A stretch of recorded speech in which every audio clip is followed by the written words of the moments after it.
Norway is one of the most sexualized countries in the world. People are just having sex here and there and everywhere. The country in the world that is highest up on Maslow's hierarchy of needs. Norway, like much of the West, is going through a crisis. How would you compare Norway with India? It's like coming to a completely different planet. I got into windsurfing because I've been sailing my whole life. Sailing is like this weird sport. There's no kid in the world that's ever like, hey, I want to start sailing. But then you also have much more extreme sailing, which is race around the world. The boats go just insanely fast, crazy fast. It's dangerous. If you fall out, you die.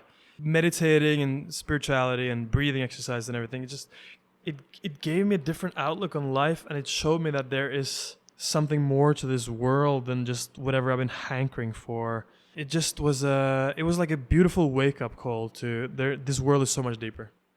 Hold on. Please subscribe to this channel.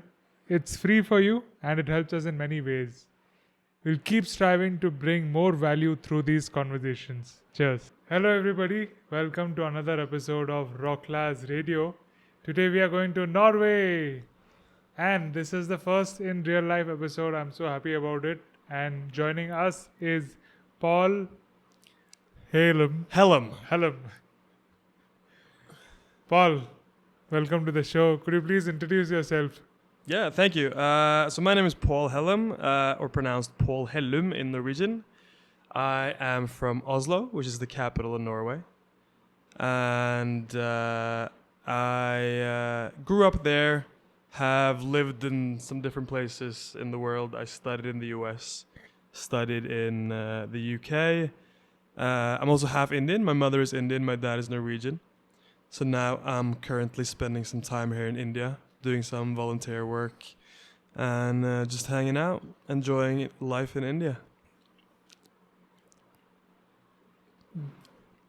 What do you love the most about Norway? What I love the most about Norway is probably the people. The people in Norway are very, very... what's the word? Very empathetic, or they care very much about the society. Everyone is always, I guess this is for better or for worse, but everyone's always like looking out for each other, but also in a way thinking a lot about what other people are thinking about them. So that sort of affects the cultural fabric of Norway. It's a place where people are very conscientious of each other, I guess. Which I gotta say, after having been in India for a while, I kind of miss a little bit. So they're less social. People in Norway are also a little bit less social, and I think that's a lot to do with the weather, because it's very cold in Norway. So it's hard to just go outside and be social as it is in many warm places. But Norwegians are social. In the summer, people are out 24/7, spending a lot of time together. But yeah, I mean, it's not like the social life in Norway is not as spontaneous as it is in India or in other warm countries. It's more planned. When we imagine Norway, it's the top country of Europe, the northernmost on the map, and that brings me to the point. Norway has long, dark winters and very bright and long summers, like six months. Yeah. I mean, it's not really six months, but for, let's say, 3 months in the winter, you have very little sun. And if you go farther north, then you don't see the sun for 3 months. And then for 3 months during the summer, you have... no night. Yeah, pretty much. Just, it's bright all the time. So it's a bit crazy. So what is the culture there? What do you do in these opposite weathers? When it's dark, what do you do when it's like 3 months of darkness? Well, we have the winter, so we have a lot of snow. At least if we have a good year for snow, which we did this year. And I think the best way to really get the most out of living in Norway is to be active and engage in sports. So in the winter, do winter sports, go skiing, cross-country skiing especially, but also downhill skiing. If you do that, then the winters can be amazing. But I think there are quite a few people that, don't really use the winter and spend a lot of time inside. And for those people, it can be quite depressing.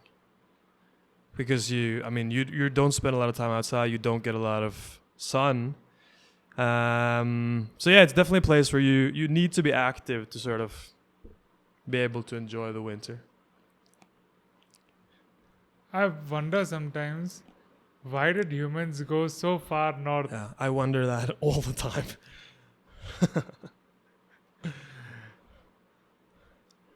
So, do you feel like, is it a tendency for people to migrate during the winters to warmer places? Yeah, there is like a trend for especially retired people to go to Spain in the winter, spend quite a lot of time there. There's quite a lot of Norwegians, especially the more wealthy Norwegians, that have a summer or a winter house, I guess, in Spain or some other warm place. So they go there in the winter, spend some months there. So yeah, I would say that, but again, it really depends on, you need to have the funds to be able to do that. And it's also, Norway is also famous for the Northern Lights. On what days does it happen, and how long does it go on for? I actually saw the Northern Lights for the first time in my life this January. Oh wow. Because we don't get them in Oslo, and you actually have to go quite far north in Norway to be able to see them. You have to go beyond the polar circle, and the polar circle is, when you go beyond the polar circle, that's where you don't get the sun during the winter. And yeah, so I saw it for the first time, and this was very, very far north. And it can last for many days. It can just last for a short period of time. I'm not really 100% sure about the theory of Northern Lights, how it works. But one thing I have to say is I was actually a little bit disappointed, because you see these amazing green, spectacular photos of the Northern Lights with all these colors. But in reality, it's very white. It kind of looks like clouds. But then when you take a picture of them, something with the camera makes them a lot more vivid than what they are just to the naked eye. Yeah. But it was very cool to see, but I don't know, I was expecting something even more spectacular, I guess. Norwegian summer, 3 months of sun. 3 months of sun, if we are so lucky. But the weather in Norway, it's not like 3 months of straight sun. There's a lot of days with the rain, a lot of days that are cloudy.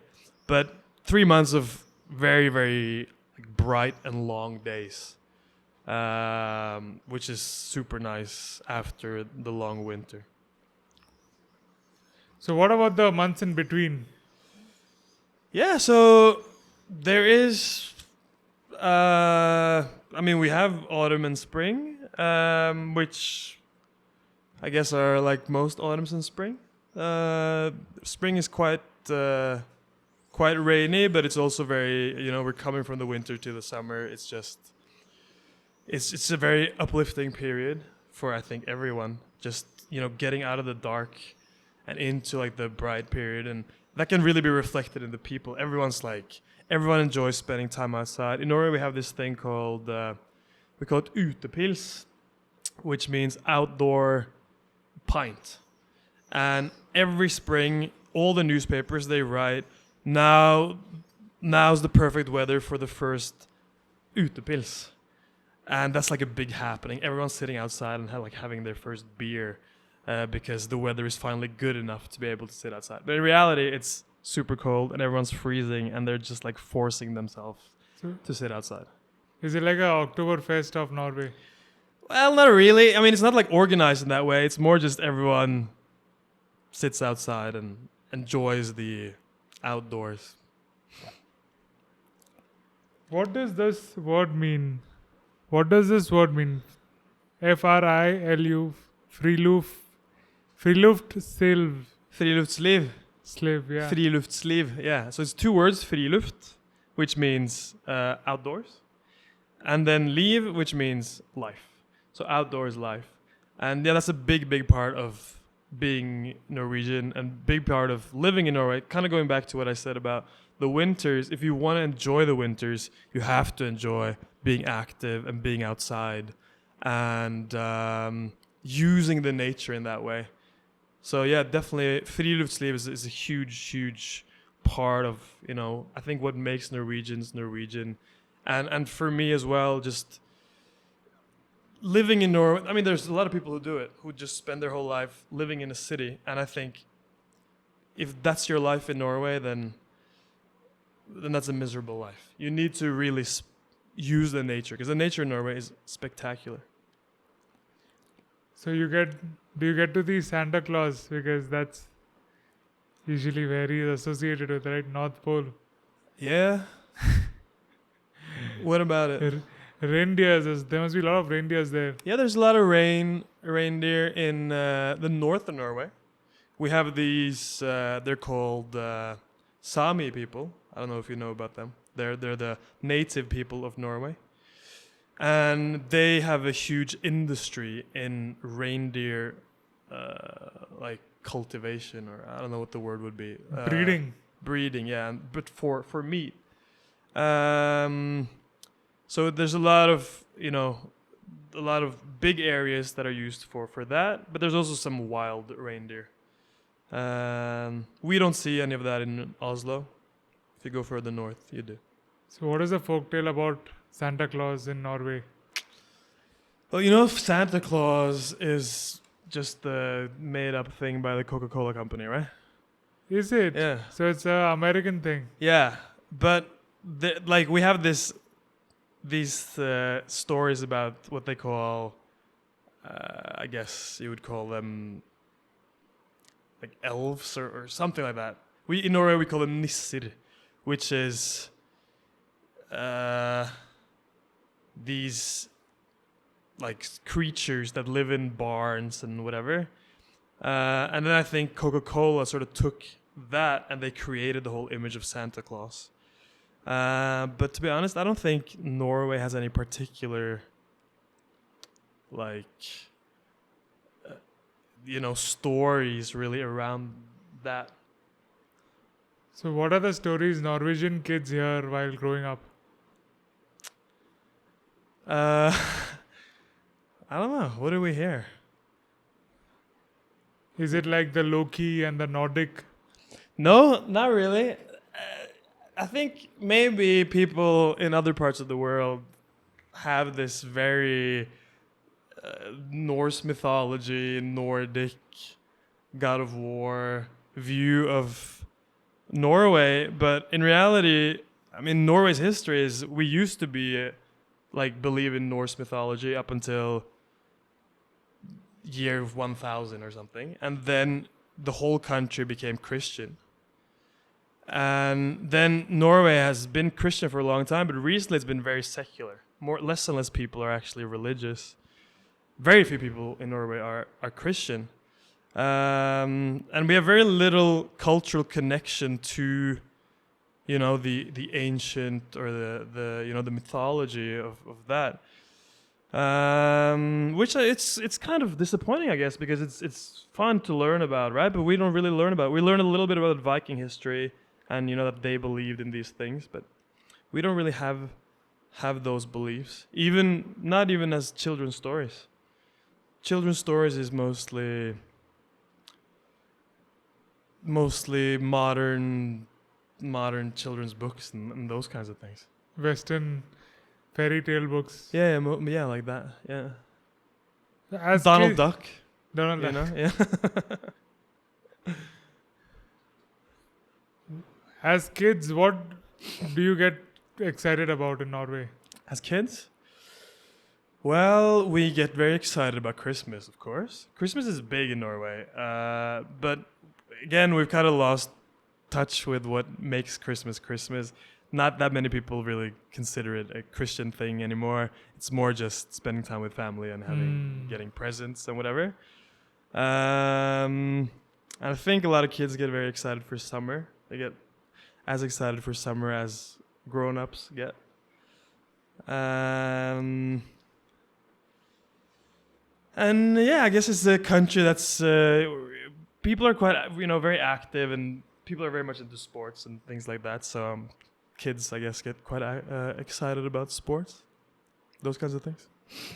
Another thing that comes to my mind when I think about Norway is white hair, white beautiful hair, and it's not even blonde. It's like pure snow white like hair. Yeah, we get that as well. I don't know about the statistics, but I would guess that Norway and Sweden has the highest concentration of blonde and blue-eyed people per capita in the world. I would think. Tall, blonde, blue-eyed people. Quite beautiful women. Yeah, and a lot of people with very, very light hair, almost to the point of being white. Absolutely. So you are an exception, as you are a half Indian. Yeah, but even my dad, he has dark hair, brown eyes. Okay. Yeah. Sometimes people actually mistake him for being Indian. He gets very, very tan as well. Norway is also a very happy country, isn't it? Like, as per at least the stats. Yeah, but that the World Happiness Index or whatever it's called, they always rank Norway as among the happiest, and then Finland is always the happiest. The Scandinavian countries are always somewhere up there. And I'm just very curious what they use for their metric, because Finland has like a very high suicide rate. Norway has a lot of depression. 44, actually I read this in the newspaper today, 44% of people in Norway report feeling lonely. 44%. And one in three people say they don't have any friends. Something like that. So I really think... That is huge, 44%, like half crazy. Of the population. It's completely crazy. And I think it's only rising. So yeah, that index, I think is kind of BS. And I think a lot of people in these countries that are high up on the index agrees. Maybe if you would measure standard of living, then it could be called the standard of living index, sure. But happiness index, no. So standard of living then, standard of it living is one of the high. wealthiest countries. Yeah. What makes Norway so wealthy? Well, what makes Norway so wealthy today is that we've had a large energy industry, oil industry in particular, where in the 50s we discovered that the ocean around Norway has a lot of oil, and we started drilling for oil. On a world scale, Norway's oil isn't, we don't have a lot of oil compared to other countries by any means, but per capita we have a lot.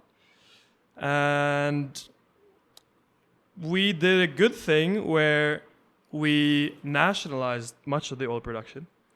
So we were able to fund, the large welfare state that Norway has today through that.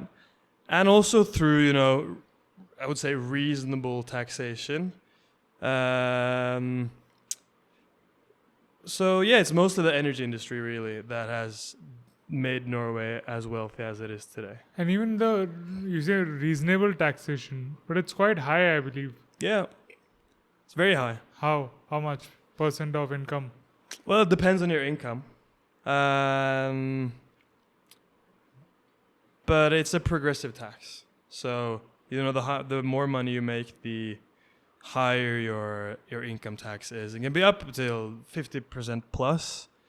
Now, I personally would say that the taxation in Norway is too high, especially right now. But historically, I think the level of taxation in Norway has been good, and it's been contributing to, the system that we have in Norway, the welfare state that we have in Norway. There's some problems with the taxation, though, especially we have it's called the wealth tax or the fortune tax, which very few countries have. And it means that if you have a fortune below X amount of money, you have to pay a percentage of that in tax every single year. And your fortune or your wealth is determined also by, let's say you own a company. You own a company and your company is valued at whatever, but you have very little cash. So that means you need to maybe sell some equity from your company, or, sell parts of your company to be able to pay the tax, the fortune tax, which is not very good for business. So just Norway has been very good for, it's been wealthy because we had the oil, but Norway has not been very good for entrepreneurship and developing companies, etc., which is completely different to Sweden, which is our neighbor, which have been extremely good at developing entrepreneurs and industry and all these things. So, the way the world is going now with less and less oil, more focus on green energy, there's a concern about what Norway is what are we gonna live off in the future? What do you think? I don't know. We have a big fishing industry as well, but fish is, it's much smaller than the oil industry. I think what needs to happen is we need to encourage entrepreneurship, Maybe similar to what is happening in India, where entrepreneurs are very much encouraged. But the way things are in Norway, with the taxation system, and I think maybe also a little bit with the welfare system, the fact that you don't have the same pressure on you to work hard and make a fortune for yourself because you're so taken care of by the state. Many people are. It might not encourage, business creation in the same way as it does in other places. What do the rich people think about Norway's tax system? They're taking from them and just distributing to the poor. Most people in Norway are, fairly happy to pay their taxes, and because we all sort of are happy to contribute to the society. But there are issues going on with that, especially when the taxation becomes a problem for business owners, which especially this fortune tax has become. So for the past 2 years, we've had a socialist government for the past three years. And they raised taxes, and it's just not been very good for business owners. So a lot of business owners have moved countries to Switzerland, because there they won't be taxed in the same way that they will be in Norway. So they will continue with their operations in Norway, but the ownership will be in Switzerland, so it won't hurt the company in the same way. But I think if we look at that as a separate thing, which I agree with. I think that's a big problem. But I think in general, most business owners in Norway are fairly happy to pay the high tax that we're paying. But of course, there's a discussion about these things. What is the benefit that the rich get out of by paying these high taxes? We can understand about the poor that they can depend on the state, and even if they don't have a job for a couple of years, the state takes care of them. But what about the rich? Well, that's a good question. I think there's a benefit for many rich people to live in a stable society where there is quite little, what do you call it? Like the gap between the rich and the poor is quite small. I think there's social benefits to that, right? Living in a country where there's not this class warfare going on. Rich kids are friends with poor kids. They go to the same schools. It's a very egalitarian society in many ways, which I think, I guess it's a non-quantifiable thing, but I think that's one of the reasons also why, it's so nice to live in Norway. And kind of back to what I said in the beginning too, people are very, they care about each other in a way. They care about the society. Yeah. What is the best time to visit Norway? Summer, definitely. July and August. Just because the weather is nice. You get the super long summer days. Spend time on the sea. Go to see the fjords. just it's a beautiful time to explore the nature of Norway, really. Just explore everything, really. And in the summer, people are just much more happy. So if you want to make some Norwegian friends in Norway, I would go in summer. That's a good tip. Norwegian friends. Yeah. Go in summer. Absolutely. What is the best Norwegian food? There's not a lot of Norwegian food. It's kind of died out, like the Norwegian cuisine.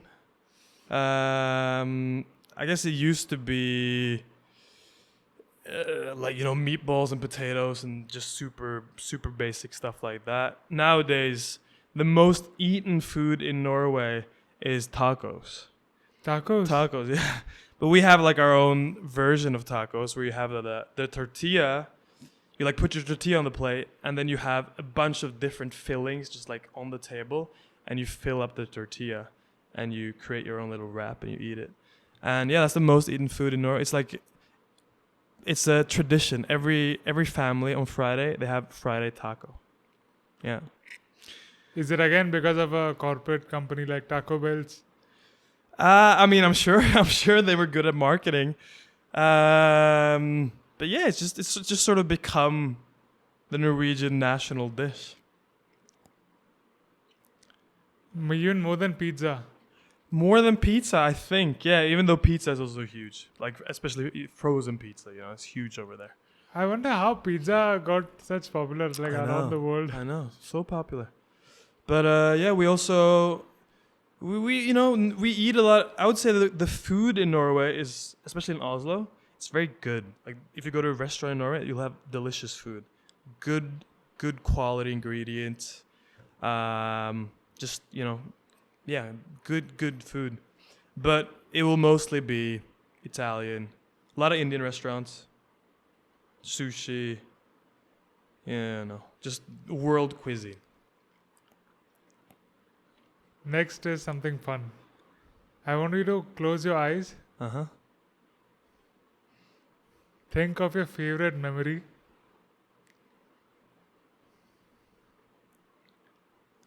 And describe it to us in Norwegian. Ok, så mitt favorittminne må være å være på hytta vår i Drammensfjorden. Røttangen heter det der. Sammen med bestefaren min, farfar. Da jeg var liten, og det var meg, søsteren min, fetterne mine og hele familien som var på hytta sammen. Og vi tilbrakte hele sommeren på hytta, kjørte båt sammen, stod på vannski og bare tilbrakte familietid sammen en hel sommer. Og det var helt fantastisk. Could you please translate that to us in English? Okay, so my favorite memory is we have a summer house. So when I was younger, we'd spend time with my whole family there, including my grandparents, doing water skis. So the summer house was in Spain? No, this is in Norway. Yeah, this is in Norway. And just hanging out at the summer house the whole summer long, not a care in the world. And just being the whole family all together. Doing a lot of water sports. Just enjoying the summer. So we have this part in the episodes to hear the sound of the language of different countries of the world. That's very interesting to see. This is something it's very different. Yeah, it is. It like goes up and down, right? Yeah. Not quite similar to Greenland, but... You've spoken to someone from Greenland? Yeah. Yeah? It was their foreign minister. Oh. Foreign minister's husband. Wow. And he was also a cabinet minister for 4 years. Okay. Four times. This podcast? Yeah. Cool. We did it virtually. So he was speaking more in Danish. So they have these two languages. Yeah. Danish is... Norwegian comes from Danish. But it was developed, and if you listen to the difference between Norwegian and Danish is very soft, while Norwegian is like more hard. And we have this joke that Danish is Norwegian if you had a potato in your throat. So it's very like guttural. And for Norwegians, Danish sounds very, very weird. And what is the script in the language? Is it We use Latin script, but we have 3 extra letters. A, Ö, and Å. And Å is, I have that letter in my name, so it's P, O, L. With a It's an A with a dot on top, and it's pronounced like A-U, O. Okay. What are some other fun facts about Norwegian language? I don't know. Did Norway conquer any country? No, Norway was conquered by Sweden and Denmark. I don't think we ever conquered any countries, which I guess is kind of a nice thing now. We don't have that, guilty conscience that so many other countries have. But a fun fact about the Norwegian language is that, so we're a language only spoken by 5.5 million people. So very, very few people. But Norway is a very long country. And there are so many different dialects. And the dialects are completely different from each other. So if you came to Norway and you would live in Oslo and you would learn how to speak Norwegian in Oslo, and get comfortable with that, and you would go to, let's say, Bergen, you would have a very, very hard time understanding what Bergen people would say. And if you went even further north and you went to the north of Norway, again, it sounds like a completely different language. So yeah, that's very interesting actually. It's such a small such a country with so little population, but so many different dialects. If somebody is traveling to Norway, what are the top activities to do you would recommend? I would definitely recommend, well, it depends on when you go. If you go in winter, 100% to go skiing. And also, it's become this thing that we do, kind of a recent trend, but it's doing sauna and then swimming in the ocean. After sauna? Yeah, and in the middle of the winter. So it can be minus 15 degrees outside. And you might have to, use a saw to create a hole in the ice. But you go into the sauna, you sit there until you almost pass out. You go and swim in the water, and it's just a beautiful, beautiful feeling. It's like so much endorphin release. And yeah, I mean, you know how like cold plunging has become a big thing, right? But this is even more extreme, yeah, right? Your body is hot and then you're getting into cold. Yeah, this is cold plunging on like steroids. But it's lovely. It's really, really lovely. And they've made these huge saunas in Norway where, it's almost like going to a nightclub. Tons of people are in there. You can like talk to people. And yeah, it's like being at a bar or a nightclub really. And but everyone's in their bathing suits. And then you sit there and then you go out, swim, go in again. Super nice. And this is also like in the middle of town, in the middle of Oslo. So I would do that. I would definitely try to go skiing. 100% go to, the forest or the mountains. Almost every city in Norway has beautiful nature surrounding it. But in Oslo, we have this vast forest called Nordmarka, the North Forest, which is a part of the city. And you can go there and explore. Oslo is actually very unique because it is between the mountain, which is, big forest and then mountains. And here's the city and here's the ocean. So you have really the best of both worlds.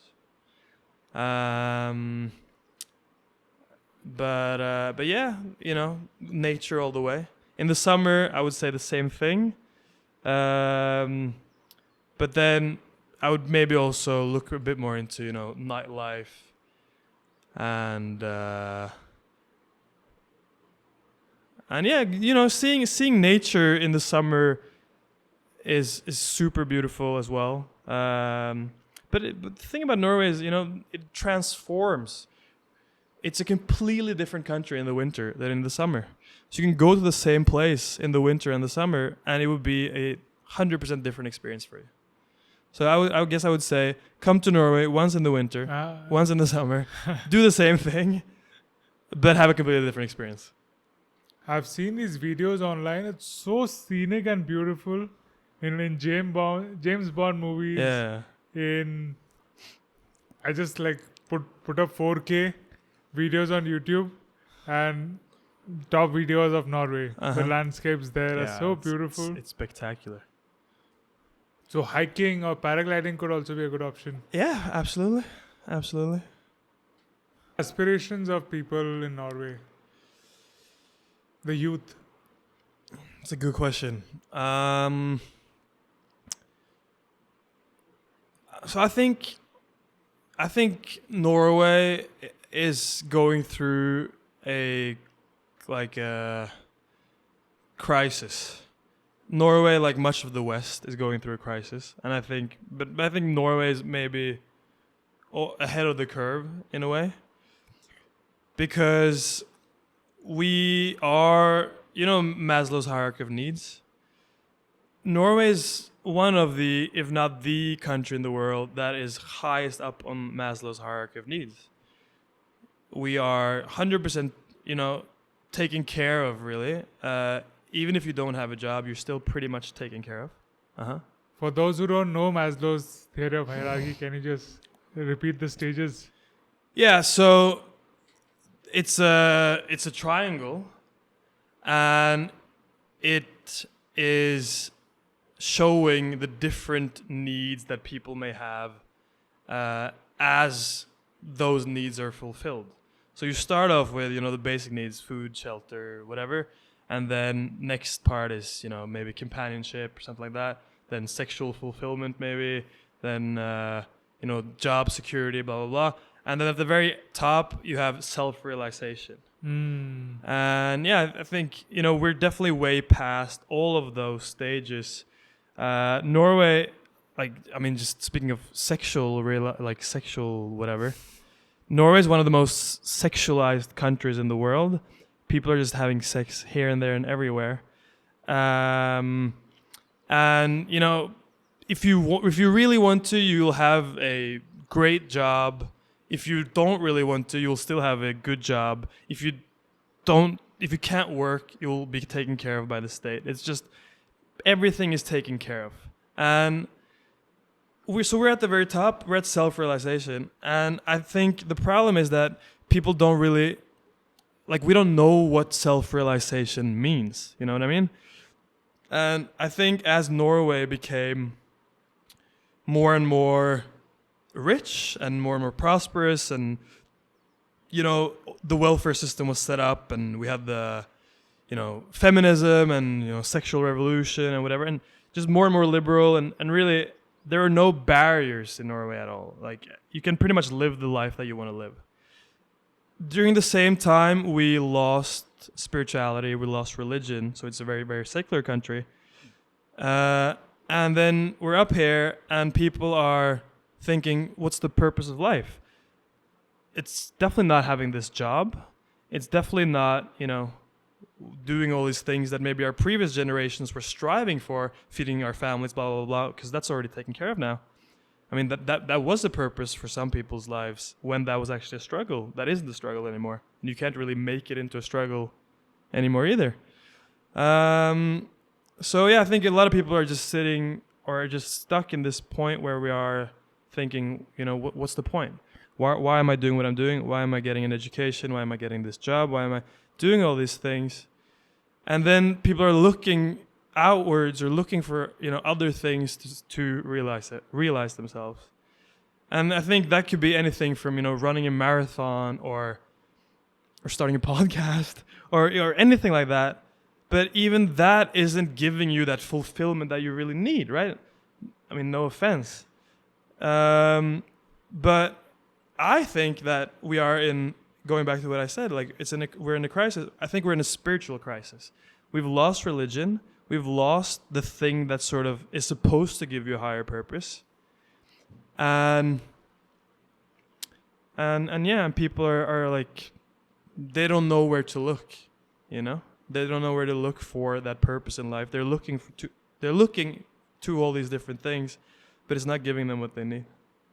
So I think the aspiration of young people in Norway is to be happy and to live a life of purpose, but we're struggling to find out where we can find that purpose.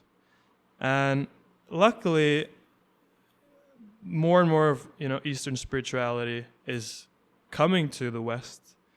And I was actually just reading a newspaper article the other day where there was an influencer who had done a 10-day Vipassana course, and she spoke very warmly of it.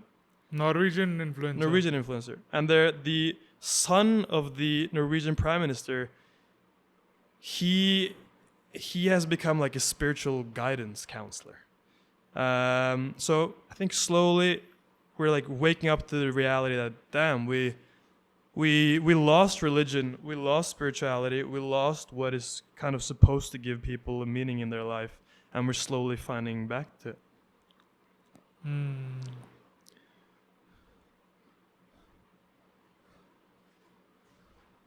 For the other Western nation that are still behind you in the curve, can learn from your example and change course. Maybe, but I think also Norway was, for better or for worse, right? Like, being a secular nation is good in many ways because religion obviously has a lot of dogma and there's many bad things connected with religion.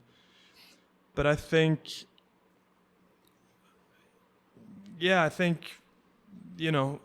we were very quick to sort of say bye to traditions and beliefs that we've had for so long that probably should still be a part of our society. As you're speaking, I'm just thinking about it. For me also, finding purpose and passion was a very big issue. Because we are the children of the internet. We see many goals. Okay, this can be pursued. I'm interested in this. I'm interested in that.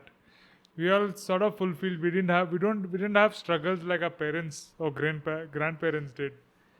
Or we were not born in a time where it was obvious in like world wars. You grow up and you idolize soldiers or some tough working men or women, and then that's your life's goal. But we are in a society where there is sort of everything is there. Yeah. You can get whatever you want. All your the needs of the senses are fulfilled. Money is there, stayed in. Like, this society is also so well structured that it takes care of you. Unlike the middle times where nation states are at war with each other, so there was no question about supporting somebody unemployed. Yeah, your purpose in life was to become a soldier, and that was it. You had really no time to be thinking, what's the meaning of my life? Or if you're in a super poor area and you have to struggle to feed your family, that's your purpose in life. The question even wouldn't arise. Exactly. Yeah, exactly. And we're sitting on Instagram and we're watching all these people living all these different lives, and we're maybe stuck in some job that we don't enjoy, or studying something that we maybe don't want to be doing, and we're thinking, that could be better. They look so happy. That could be better. They look so happy, but in reality, they're probably not very happy. But it like sets all these thoughts in our head, which makes us, again, for better or for worse, think maybe I should be doing something else with my life. You mentioned that you can easily find a mate or have sex. It's the most sexual country in the world. I think one of them, yeah. So what happens? So these are like the basic urges of humans. So when it is easily available, there's no struggle for it. How does the approach to that become? Yeah, so I think it is, and tell me if you don't want to. I hope I don't want to go too like negative here. So tell me if we should keep it lighter. But I really think it's a bit detrimental to a society. Like it loses its value in many ways, and everyone's on Tinder, everyone's like very promiscuous. It's huge culture for going out and like having one night stands. which, definitely has its allure when you're younger. But I think, for me too, it definitely had like a huge allure. I was like super engaged in that kind of lifestyle for a long time. But as as I've gotten some distance from it, and I think also just from being here a little bit and seeing how things are here, you kind of see how it takes away from things that are supposed to be good, family values and staying with one person and being committed and all these things that are, virtues, have sort of been replaced with being promiscuous and having one night stands and really not ever committing to anyone. And that's again something we're seeing. Like, people are having record low children in Norway. There's a huge frustration among especially young men, because a lot of young men aren't able to find a partner. Committed partners. Yeah, or even just any partner really, because there are many men who kind of just fall outside of the whole, even the whole going out and getting laid kind of thing. And I think in Norway you see it's like a reaction to this, where a lot of angry young men are like blaming the women and blaming feminism and whatever. But I don't really think that is, that's not the right thing to do, and that's not really where the problem lies. I think the problem lies in, again, sort of going back to what I was saying earlier, like we've lost part of society that like gives us a moral compass, you know what I mean? Like religion and whatever. Yeah. So what brought you towards spirituality? Well, so I got into spirituality when I was about 17 years old. My mom, she forced me into doing a course. How old are you now? I'm 32 now. So yeah, she forced me into doing it. At the time, I was like quite insecure teenager, and meditating and spirituality and breathing exercise and everything, it just gave me like it gave me a different outlook on life, and it showed me that there is something more to this world than just whatever I've been hankering for. And yeah, it just was like a beautiful wake-up call to this world is so much deeper. But then I've had my journey with spirituality, where when I was younger, let's say from I was 17 until 21, 22, I was very spiritual, meditated every day, was very into that. Then let's say when I was 20, I started studying in the US, that whole lifestyle. Wasn't very, engaged in spiritual matters for a long time. Even though I would always, at least very often, once or twice a year, I would do like a silence retreat. And I would love it, but then I would go straight back to college and like drink for the next 4 months. And yeah, this kind of kept going, and then, got into the professional world and whatever, and always kind of had spirituality sort of in the back of my head, and would meditate and do silence courses and these things, but wouldn't be like super engaged or committed. And would be quite engaged in, that the world, right? Like going out drinking, partying, whatever, all these things. Until yeah, it's been periods where I've been more engaged in spirituality, periods where I've been less engaged in spirituality. And then now in November, I decided that I really needed to, do something, immerse myself in spirituality again. So that's why I wanted to come here and spend a lot of time here. So you came here from US? No, I came here from Norway. I only studied in the US, and I finished my studies in 2015. Mm-hmm. Went back to Norway, worked there for some years, did my master's in the UK, which was 1 year, went back to Norway, lived in Norway for 4 or 5 years, and then, yeah, just worked there. It's a quite long time you're doing seva here, and within spirituality and in ashram. Uh-huh. So was it a tough decision to make to go for such a long time? Well, so I came here in February, and the plan was really only to be here. So what I did is I left my job. I worked out February. Today is May 9th, by the way. Yeah, and I was really planning on just traveling. I wanted to go to Latin America, travel a lot, maybe travel around India. Travel around Asia. But I came to India first in the beginning of February, and I did my last month of work I did remote from here. And that was, so the plan was really only to be here for a month or so, and then leave and travel. But I loved it here so much. And I really felt that this is the place that I need to be. So I had a trip planned to the Dominican Republic to go surfing. No, I went there in end of March. So that trip was already planned, a year ago. And the plan was actually to go to the Dominican Republic and from there keep traveling around Latin America. But I said, no way, I need to go back to India. So I had a terrible 48-hour flight from India or 48-hour trip from India to DR, and then a 30-hour trip from DR back to India. But I'm very glad that I'm back. What a switch it must be in the jet lag, right? Jet lag was completely crazy. So crazy for at least a week. I was just completely dead when I came back here. But not just a switch in the jet lag, but a switch in the lifestyle. Going from living in an ashram in India to, being on a beach in Dominican Republic. It's quite different.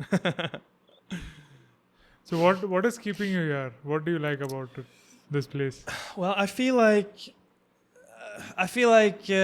back to what we were speaking about, purpose and doing something that's meaningful. I'm working as a volunteer here. I feel like that's actually something that's meaningful. I'm doing something for something that I believe in. I believe in the organization of the art of living. I believe in the benefits of meditation, spirituality. So in any way to be able to help people to engage in that feels very meaningful to me. And then also just being in a space where there is so much meditation going on, satsang, kirtan, it's just a beautiful energy. I mean, you moved here, right? Absolutely. Surfing. How long was the surfing camp in Dominican Republic?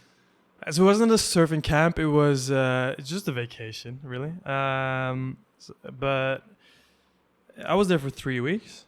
But I hurt my back the first day of surfing. So I wasn't able to surf at all, except for one day. So it was mostly just doing tourist stuff, exploring the island. Doing bachata? I didn't do any bachata, actually. But maybe next time. But I'd be embarrassed, though. That's where it originates from, bachata. I know. Bachata and merengue. Amazing dance forms. Yeah, it's cool. Check it out. You know how to dance? Yeah. Yeah, bachata. Bachata, salsa, and a bit of kizomba. Really? I was taking classes before COVID. Okay. And then I said, these are social dancing, right? You can go to any city and meet people. Yeah. It was fun. Absolutely. You can do it even in Bangalore. Yeah, no, I would love to be able to dance. Let's go to a salsa club. That would be so amazing. But you have to be able to dance. To go there. Yeah, it's not that difficult. No? How long did it take you to learn? Basic steps you can learn and then you can just sync, enjoy the music. And the fun part is you are in control. The man is the leader. So you can go according to your pace. Surfing. How long did you surf? How long have you been surfing? So I got into surfing only 2 or 3 years ago in Hawaii. I've been windsurfing my whole life, if you know what that is. So how is windsurfing different from kite surfing? So windsurfing, you have the board and the mast with the sail is stuck to the board, and it's a sail. It looks much more like a boat.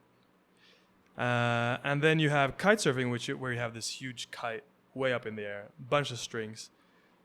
and you steer it like this, and you're on a much smaller board as well. So it's a big difference actually. In It's the like a sports. paragliding. Kind of, yeah. It's kind of like a skiing. paragliding, yeah. And this one is like a skiing.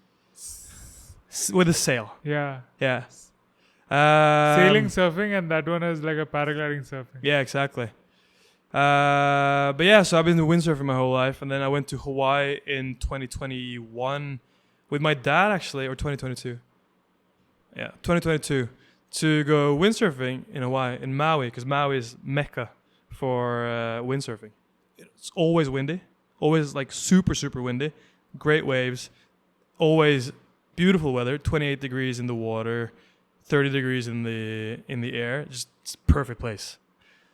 And yeah, so went there for a couple of weeks to windsurf, and then since we were there, we were like, okay, we should try regular surfing as well. So then we tried that, and I loved it, and then I kind of got hooked. So then pretty much every vacation I've been on ever since has been a surfing trip. So why don't you plan out places in India? Yeah, I want to go Kerala, I've heard. You can surf there, Goa. But I still have this back that's hurting me, so I need to get After fixed. that's done. Yeah. So maybe people who have been to Hawaii or the meccas of surfing and sailing can help improve the tourism or the standards of surfing in India. Yeah. And I think, that's also the cool thing about India nowadays. Like, India is just a country that's just like on the up and up, everything. So yeah, if someone wants to, start a surf camp in India, I feel like now is the time. Yeah, it's a great opportunity. Yeah. Such a huge coastline. Yeah.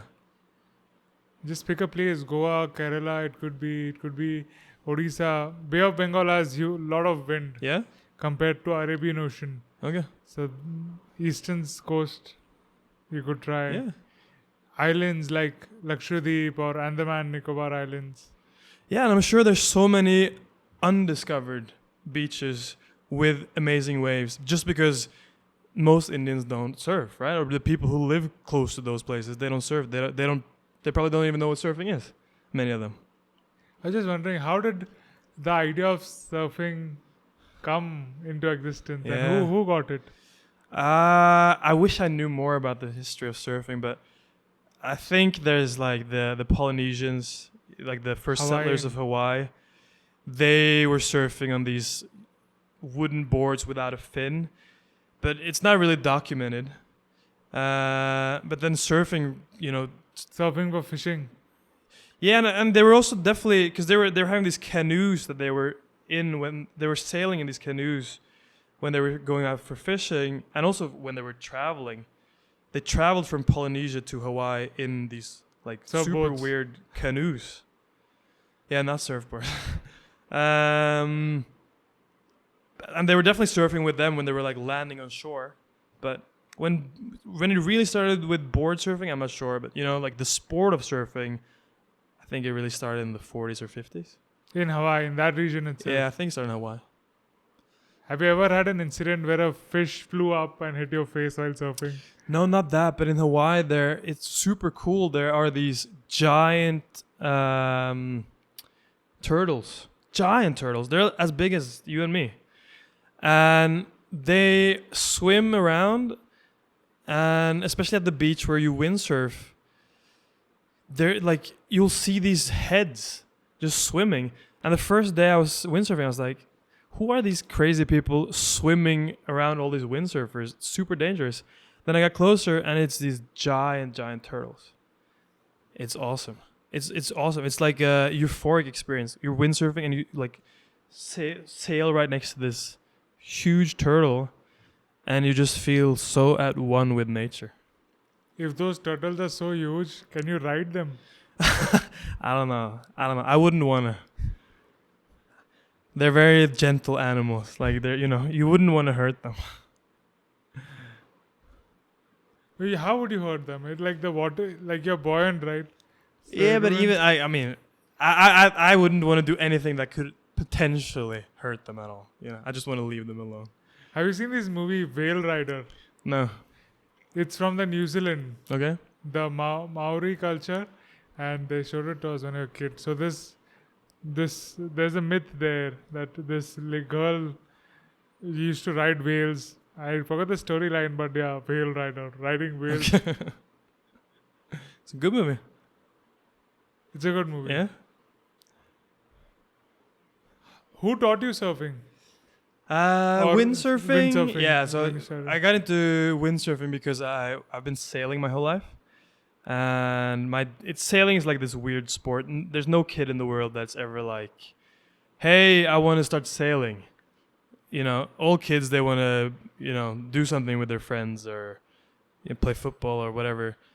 Sailing, you're by yourself in this little dinghy in the ocean, and it's you against 200 other people. It's like it's a very weird sport. So it's a sport that you get pushed into by your parents. So I got pushed into it by my dad, and he surprisingly didn't get pushed into it by his dad. He was one of those few weird kids that wanted to start sailing by himself. But I got pushed into it by my dad, sailing my whole life, and then I started when I was around 7, 8, and then when I was around 16. I wanted to switch from sailing boats to windsurfing. So that's how I got into that. And yeah, then I did that for a while, was competing, etc. And yeah, then just started surfing. What is the sport of sailing? What happens in sailing? So you have, there's different kinds of, it's all called regattas. That's what like a race in sailing terms is called, a regatta. Regalas. Regatta, Regatta. Regatta. Yeah. Okay. And for kids, you sail in a dinghy, so it's a small boat with a sail, and it's one person in the boat. And there's maybe 200 kids, each having their own boat, and you sail a track or a course. So you have two how do you say it? Buoys? You know what I mean? They call it boys. Yeah. Boys. So you have two boys as like the start line. There's a soap in India called Lifebuoy. A soap. Yeah. Yeah. But when we grew up, we thought, okay, Lifebuoy, it must be such a boy thing. But the spelling is of boy. Buoy, right? Yeah, the thing that saves your life when you are in the water. Yeah, exactly. Or marks is a marker of some sort. Yeah. Yeah, so you have two of those at least. That's the starting line. And then you have one boy here, for instance, and then you sail up there. You have one boy here, you sail there. And then it's just first to like finish the track and then go into goal or cross the finish line. But then you also have much more extreme sailing, which is, race around the world, right? Where they have these huge catamarans, crews of 15 people. The boats go just insanely fast. No fuel, just sail. And they go crazy, crazy fast. It's dangerous. If you fall out, you die. And yeah, it can be, a race around the world, or, first from England to France. Yeah, or to, English, the West Indies or whatever. So all these different races. So in this race, when you go from one point to other point and back again, what makes it challenging? Because it's the same wind and the same boats. So just like use the wind and... Yeah, and that's a good question. For, someone who doesn't know, the wind changes all the time. So it's about, being able to read the wind, understanding where there's most wind, where the wind has the most favorable direction for you, for the direction that you're going. You need to think about where the currents are going. And then there's also a lot of... So basically by currents you mean even the water is flowing. Exactly. So there can water and wind can be flow in different directions. Yeah, and there can be more current here, there can be less current here, etc. And then you also have, the big skill aspect of it too, is like how good you're at actually riding your boat, which can be huge difference in speed.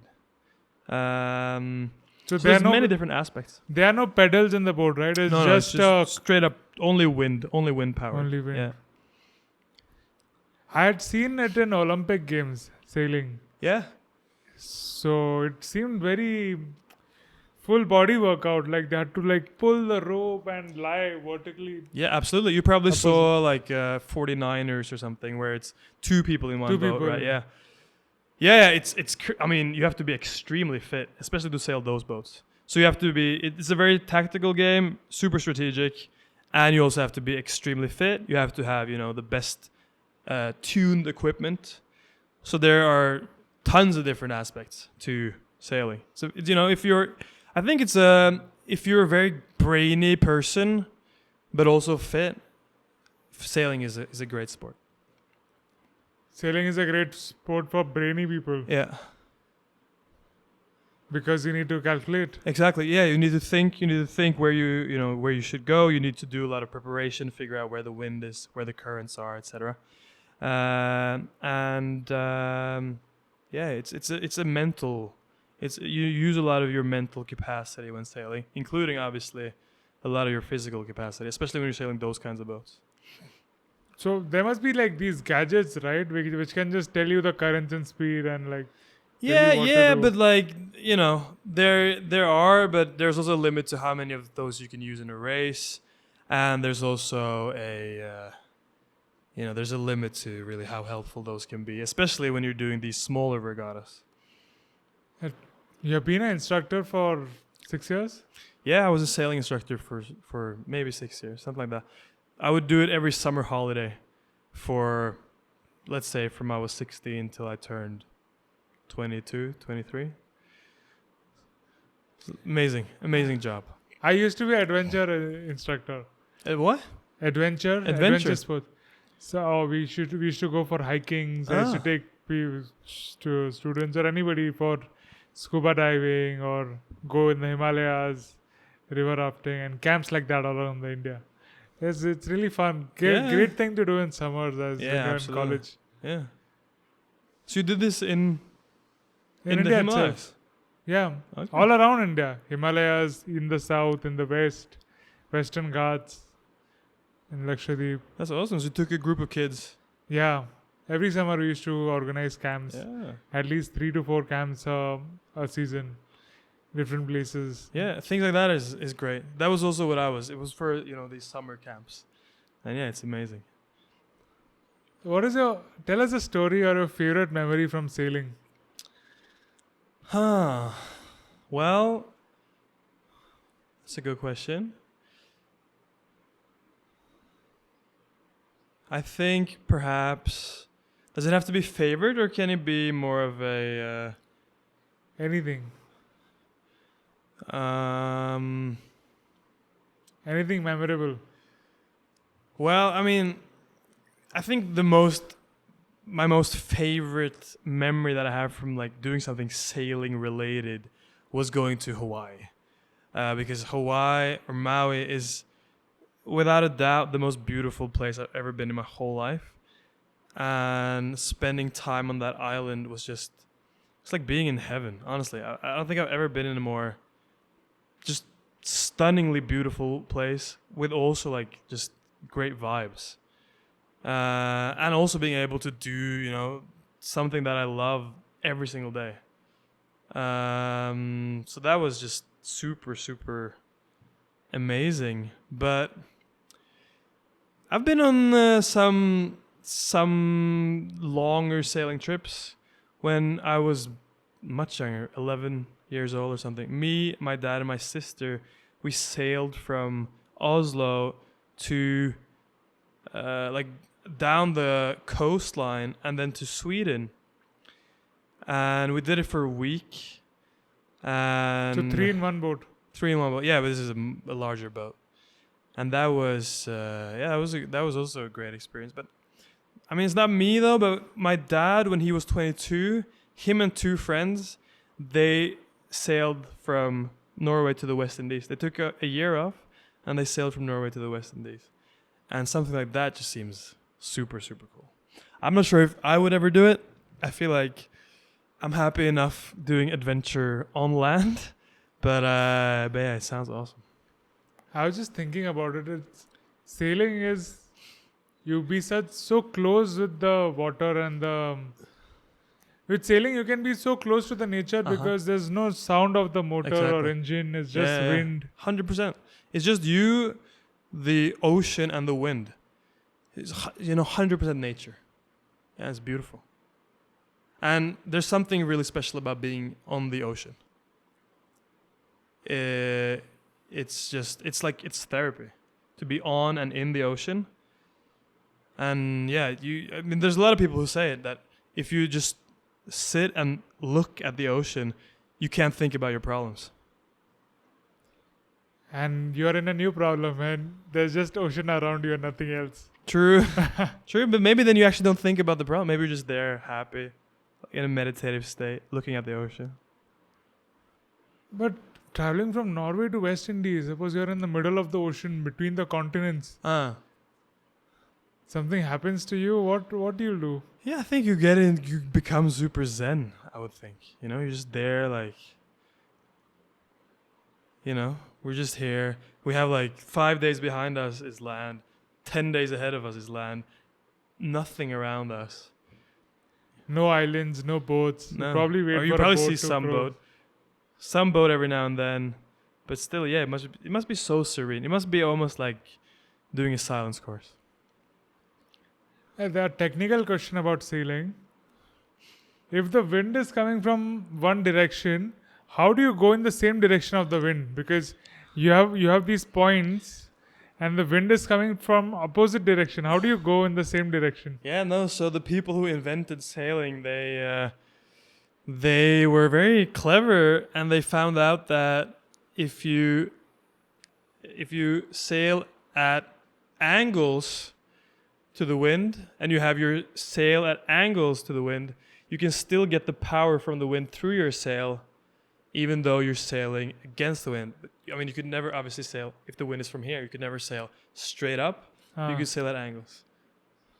Oh, smart. Yeah. But still tough, right? Because then you'll have to go so much off-route. Yeah, exactly. But that's also sort of especially when it's, sailing for sport, that is also like a big part of the strategy. Which part of the field do you choose to, do your, it's called, I'm not actually sure what it's called in English, but in Norwegian it's called kryssing, so crossing, I guess. And every time you change direction, it's called tax. So you have to be strategic. How long you want to go out this way, how long you want to go this way, etc. Things like that, yeah. Imagine you go all this way just to get that and the wind changes. Yeah, and that also happens. You'll have to take such a long D route then. Yeah, or you could get very lucky and the wind could change in your favor, and then, So basically your mind has to be alert all the time. You cannot okay, I'll take a nap for a few minutes. No, not at all. I mean, if you do these like around the world things, then yeah. But if you are having these smaller regattas, then yeah, 100% alert at all times. And what muscle strength do you need for sailing? It's usually A lot of core, especially for, as you saw in the Olympics, when they're using their whole body and laying out of the boat like that. A lot of core, a lot of leg strength. Yeah, I mean, you definitely use your arms to pull. On bigger boats, they have these people who are these humongous gorilla men, and their only role is to just, pull in the rope. So they don't need to be very strategic or tactical. They just need to be very, very strong. Why do they have to extend so much out of the boat in those Olympic games? They to were keep the boat level. Almost in the water. It's to keep the boat level, because the wind will pull the boat, right? It will pull the boat in the direction of the wind. So it's level, and then it can get pulled like this, and then worst case it can capsize. So it's just to keep the boat as level as possible, and the more level it is, the quicker you go. So the proportion of what do you call that? The thing that the wind hits against. The sail? That's the sail, yeah. So the proportion of the sail is so bigger than the boat that it can actually capsize. Yeah. Basically, bigger the sail, the faster you go. Yes. But I mean, there's obviously there's a relation there. It can't be too big. So can you throw the sail, like go to a huge wave sailing and then throw the sail out and surf from there? Yeah, I guess you could, but you know, once the wave is over, you would be kind of stranded, no? If you threw away your sail. I was just wondering about the biggest waves. So I thought obviously tsunami would be the biggest wave. But then I found that I was incorrect. Tsunami is not a large wave. It's more like flooding from the ocean. Oh, is it? Okay. Yeah. There's no height to it. It's just like water flooding into Okay. the city and it just comes inside. So it actually looks like flood. You won't be able to realize if it's a river really? or a ocean. Okay, I had no idea. I also thought tsunamis were these huge monster waves. But I guess I was wrong. So how do wave come? The volume of the water is not moving in the waves. It is just the top layer which oscillates, like which goes up and then down, right? Well, It's to be just- honest, I have to say that I'm still very much a beginner at surfing. So when it comes to the technicalities of waves, You I have don't know seen a too lot of much. ocean, right? Even while sailing, you have seen a lot of ocean. Uh-huh. So basically, waves are just the water going up and then down, right? So if you put something on top, or if you just stand there on your surf, you'll still be there. The wind will take you up and down. It won't take you ahead if you are not in that. No, path. but I mean, because waves move, right? They come from somewhere. Somewhere there's been a lot of wind. No, and then, so the wave, maybe not the water, but the wave moves, right? So it comes from somewhere and then it ends up crashing on the beach. So only at the end the water moves. Otherwise, it's just like up and down, and they go in the sink like that. Like Yeah. imagine Mexican wave. We are just moving our hands, right? We are still there. Yeah, but I still think. I mean, I think the water stays in a way, but the water also moves, and a wave is moves. a separate thing. It moves up and down. No, but a wave is a separate thing. It can move from wherever, middle of the ocean, to crash in Maui. That one wave will be like moving, right? I think, but I don't know. Let us know in the comments. The science of waves. How would you compare Norway with India? I would say that Norway and India are the most different places in the whole world. It's like coming to a completely different planet. And yeah, just Norway is just order, and everything sort of works. India is chaos. I mean, and Norway is 5 million people. India is 1.5 billion. It's just, it's just so different. And culture is completely different. The way people are is very different. In Norway, people are quite kind of reserved, right? In India, people are much more direct. I feel like people in India maybe have like not so much filter when it comes to saying things that is on their mind. In Norway, people don't necessarily say what's on their mind. To what extent? Can you give an example? Because this is just regular talks, right? I mean, how reserved or how many filters would Norwegian have Well, to have to just not like say something that is there? just a personal example. Like I had a pimple on my nose, and I came into the office here in India the other day, and everyone was like, "You got a pimple on your nose." Like, I don't know. No one would say that in Norway. It's funny, right? Like, I don't know. Like, some pigeon poop or something falls out. Like, okay, thanks. But Yeah. this is I know. Yeah, like I don't know, like I haven't seen myself in the mirror. But yeah, just like that. And yeah, I mean, I would say that I guess in other ways Indians might be more reserved when it comes to talking about certain topics, perhaps. like, Like maybe sex. While in Norway that's more of a normal thing to talk about. So what is a Norwegian conversation around sex? Well, like, it can be like completely open about whatever you did last weekend with your,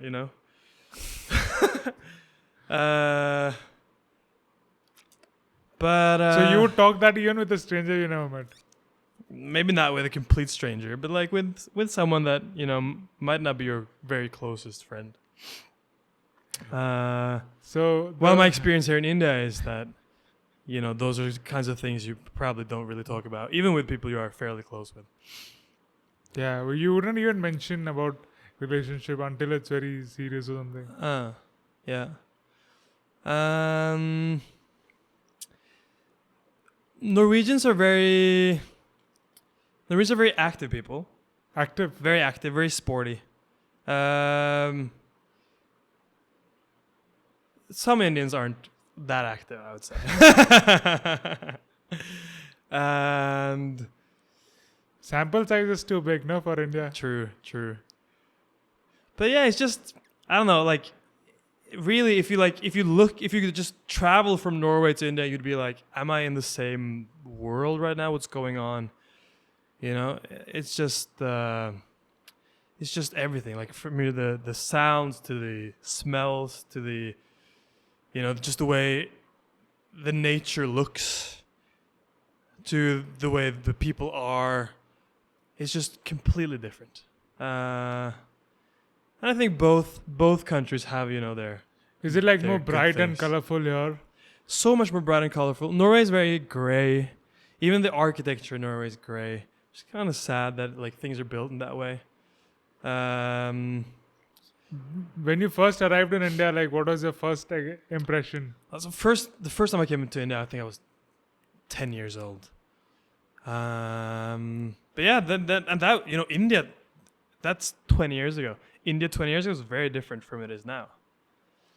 So yeah, then India was even more chaotic, even more crazy, even more unruly, right?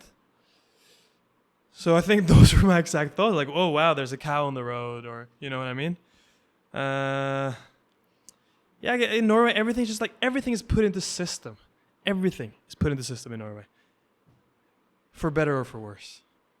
I like the fact that it's just a bit more wild and unruly, in India. What do Norwegians joke about?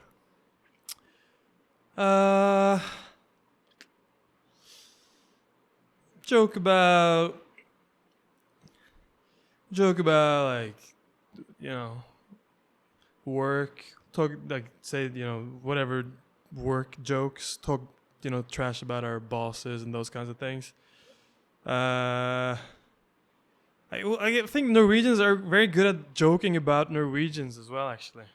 Like, Norwegian humor is actually very, very funny. Norwegian humor it's very sarcastic. And it's a lot of it is like all about talking about how it is to be Norwegian. Example? For example, about how we are, quite reserved. How we don't really express ourselves. And yeah, those kinds of things. I don't know. So you wouldn't express about other things, but you'd express about sex. Well, that too. But that would be a joke. Huh? That would be a joke. Yeah. Norway is also a country that we're having a lot of immigration. Immigration. Yeah, a lot Inward, of immigration. coming in. Inward immigration, yeah. From where? From a lot of Muslim countries. From Pakistan, Somalia, Syria, some Eastern European places. Like, conflict areas. And yes, that's also changing, very much changing the way Norway is. Mm-hmm. So you're having, people from cultures that are, I would say, in many ways, more similar to India, in many ways. Not in all ways. And they're coming to Norway, and, they're affecting Norway in a way. Is there a common sport that everybody likes to watch, like how India loves cricket? Uh, so you must know about Holland, right? The football player. No. No, okay. Holland, I know the country. Holland. He plays for Manchester City. He's like one of the best football players in the whole world, top 3 perhaps. And then we also have another really good football player called Martin Ødegaard. He's the captain of Arsenal.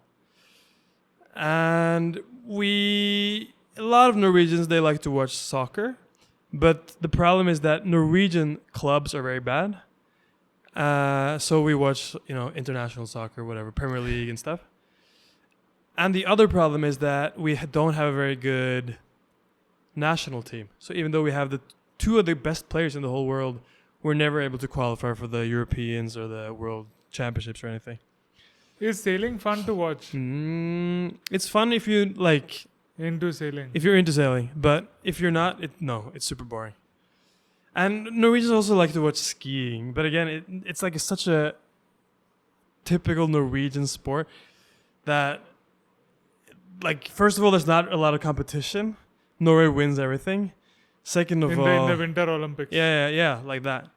And second of all, it's really not the most exciting sport. Choose one, snowboarding or skiing? Skiing. Anytime. Huh? Anytime or Yeah, but I would choose cross-country skiing. how would you climb mountains with skiing?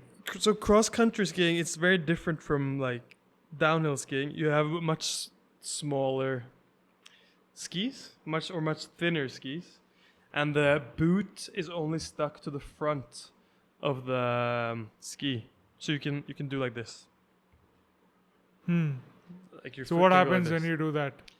So that means you can walk straight, you can walk uphill, etc. Yeah, and then you can still glide downhill. Oh. Yeah. I only tried once in Kashmir. It was quite tough to do it in the first attempt. Like I was small, but like your legs start spreading and like Yeah. you do a split if you don't get it back. Classic for beginners. What excites you about the future?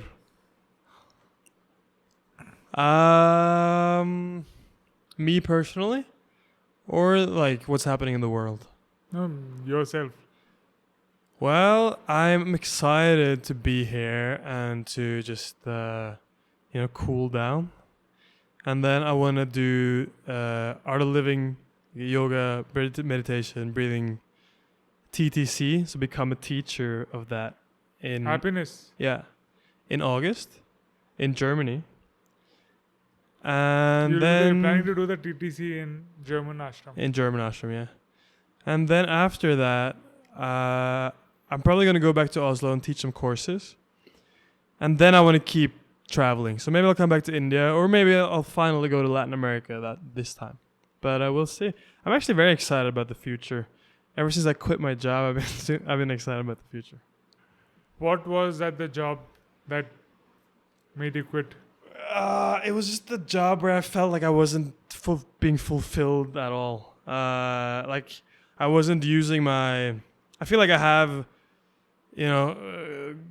some capabilities, and I wasn't able to use those capabilities.